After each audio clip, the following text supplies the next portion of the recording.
राजतिलक की तैयारी। दूसरे दिन राजा दशरथ के दरबार में सभी देशों के राजा लोग उपस्थित थे।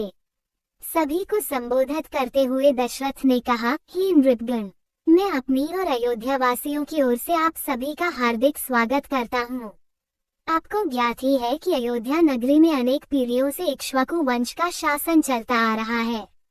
इस परंपरा को निर्वाह करते हुए मैं अब अयोध्या का शासन भार अपने सभी प्रकार से योग्य, वीर, पराक्रमी, मेधावी, धर्मपरायण और नीति निपुण ज्येष्ठ पुत्र राम को सौंपना चाहता हूँ। अपने शासन काल में मैंने अपनी प्रजा को हर प्रकार से सुखी और संपन्न बनाने का प्रयास किया है। अब मैं वृद्धा हो गया हूँ और इसी कारण से मैं प्रजा के कल्याण के लिए अधिक सक्रिय रूप से कार्य करने में स्वयं को असमर्थ पा रहा हूँ। मुझे विश्वास है कि राम अपने कौशल और बुद्धिमत्ता से प्रजा को मुझसे भी अधिक सुखी रख सकेगा। अपने इस विचार को कार्यान्वित करने के लिए मैंने राज्य के ब्राह्मणों, विद्वानों एवं नीतिज्ञों से अनुमति ले ली है। वे सभी मेरे इस विचार से सहमत हैं और उन्हें विश्वास है कि राम शत्रुओं के आक्रमणों से भी देश की रक्षा करने में सक्षम है। राम में राजत्व के सभी गुण विद्यमान हैं। उनकी दृष्टि में राम अयोध्या का ही नहीं वरन 9 लोकों का राजा होने की भी योग्यता रखता है। इस राज्य के लिए आप लोगों की सम्मति भी अत्यंत महत्वपूर्ण है। अतः आप लोग इस विषय में अपनी सम्मति प्रदान करें। महाराज दशरथ के इस प्रकार कहने पर वहां पर उपस्थित सभी राजाओं ने प्रसन्नतापूर्वक राम के राजतिलक के लिए अपनी सम्मति दे दी। राजा दशरथ ने कहा, आप लोगों की सम्मति पाकर मैं अत्यंत प्रसन्न हूँ, क्योंकि चैत्र मास जो सब मासों में श्रेष्ठ मधुमास कहलाता है, चल रहा है। कल ही राम के राजतिलक के उत्सव का आयोजन किया जाए। मैं मुनिश्रेष्ठ वशिष्ठ जी से प्रार्थना करता हूँ कि वे राम के राजतिलक की तैयारी का प्रबंध करें। राजा दशरथ की प्रार्थना को स्वीकार करके राजगुरु वशिष्ठ जी ने संबंधित अधिकारियों को आज्ञा दी कि वे यथाशीघ्र स्वर्ण, रजत, उज्ज्वल माणिक्य, सुगंधित औषधियों, श्वेत सुगंधयुक्त मालाओं, लाजा, घृत, मधु, उत्तम वस्त्रादि एकत्रित करने का प्रबंध करें। चतुरंगिनी सेना को सुसज्जित रहने का आदेश दें। स्वर्ण हौदों से सजे हुए हाथियों, श्वेत चवरों, सूर्य का प्रतीक अंकित ध्वजाओं और परंपरा से चले आने वाले श्वेत निर्मल छत्र, स्वर्ण निर्मित 100 घोड़े, स्वर्ण मंडित सींगों वाले सांड, सिंह की अक्षुअंत त्वचा आदि का शीघ्र प्रबंध करें। सुसज्जित वेद का निर्माण करें।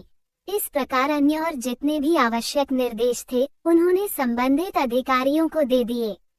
इसके पश्चात राजा दशरथ ने प्रधानमंत्री सुमंत से राम को शीघ्र लिवा लाने के लिए कहा। महाराज की आज्ञा के अनुसार सुमंत रामचंद्र जी को रथ में अपने साथ बिठा कर लिवा लाए।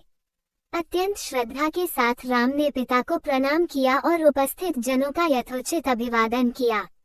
राजा दशरथ ने राम को अपने निकट बिठाया और मुस्कुराते हुए कहा, हे राम, तुम्हारे गुणों से समस्त प्रजाजन प्रसन्न है, इसलिए मैंने निश्चय किया है कि मैं कल तुम्हारा राजतिलक धर दूंगा।